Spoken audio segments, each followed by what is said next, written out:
नमस्कार। Avon astro में आपका बहुत बहुत स्वागत है। मैं श्री राम स्वामी। आज हमारा चर्चा का विषय बहुत ही रोचक है, नकारात्मक ऊर्जा और सकारात्मक ऊर्जा के बारे में। आपको बताएं, कई प्रकार के ऐसे पेड़ होते हैं जो नकारात्मक ऊर्जा को आकर्षित करते हैं। कई प्रकार के पेड़ इस प्रकार के होते हैं जो नकारात्मक ऊर्जा को दूर भी करते हैं। हम उन पेड़ों के बारे में आज चर्चा करेंगे जो नकारात्मक ऊर्जा को अपनी तरफ आकर्षित करते हैं और घर में परेशानियां पैदा करते हैं। गलती से यदि इन पेड़ों को घर में लगा दिया जाए या घर के आसपास भी हों तो घर में नकारात्मक ऊर्जा पैदा हो जाती है। इसके कई रूप होते हैं। कई बार देखने में आता है भूत प्रेत बाधा हो जाती है, पैशाचिक बाधा हो जाती है, घर में किसी प्रकार के काम नहीं बनते हैं, तंत्र मंत्र की बाधा हो जाती है, टोने टोटके की बाधा हो जाती है, घर में शादियां नहीं होती हैं। सब प्रकार के काम इस नकारात्मक ऊर्जा की वजह से अटक जाते हैं। सर्वप्रथम जो पेड़ है, सबसे पहला जो पेड़ है, बेरी का पेड़ है। यदि आपके घर में, आपके घर के आसपास कोई बड़ा पेड़ बेरी का अगर हो जाता है या लग जाता है, गलती से लग जाता है, निश्चित रूप से उस पेड़ में नकारात्मक ऊर्जा अपना वास करने लग जाती है और घर वालों को वो परेशानी देने लग जाती है।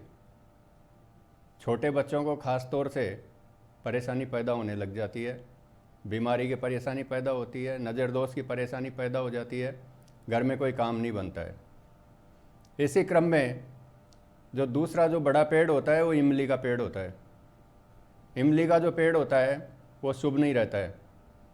यदि घर के अंदर लगा दिया जाए या घर के आसपास इमली का पेड़ हो, सबसे पहले चीज़ तो यह है कि इमली का जो पेड़ होता है वो ऑक्सीजन बहुत कम देता है।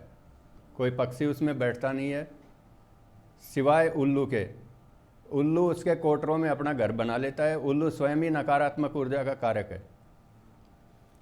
इमली का पेड़ जो होता है ये भी तकलीफ देह होता है, ये भी घर के पास में नहीं होना चाहिए। तीसरा जो पेड़ होता है बबूल का। बबूल का पेड़ यदि आपके घर में होगा, घर के आसपास होगा, ये भी नकारात्मक ऊर्जा पैदा करेगा। घर में किसी प्रकार की परेशानियां बनी रहेंगी, ठीक नहीं होंगी। रोग की परेशानियां खास तौर से ज़्यादा रहेंगी, दर्द आदि की परेशानी ज़्यादा रहेगी। चौथा जो पेड़ है वो होता है लिसोड़े का, जिसको अपन लेसवा भी बोलते हैं, अचार डालने के काम में आता है। ये पेड़ खास तौर से भूत प्रेतों का वास करता है। ये पेड़ यदि घर में होगा, घर के आसपास होगा, निश्चित रूप से आसुरी शक्तियाँ आपके घर में प्रवेश करेंगी और वो आपको तकलीफ देंगी।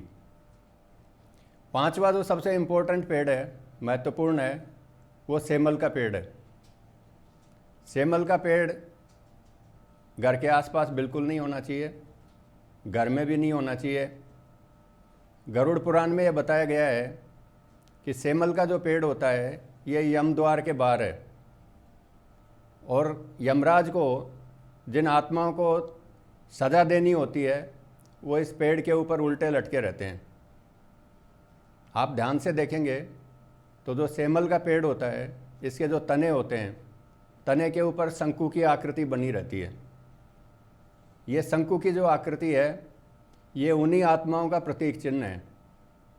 इसलिए सेमल का पेड़ जो है ये भी घर के आसपास नहीं होना चाहिए, घर से दूर हो।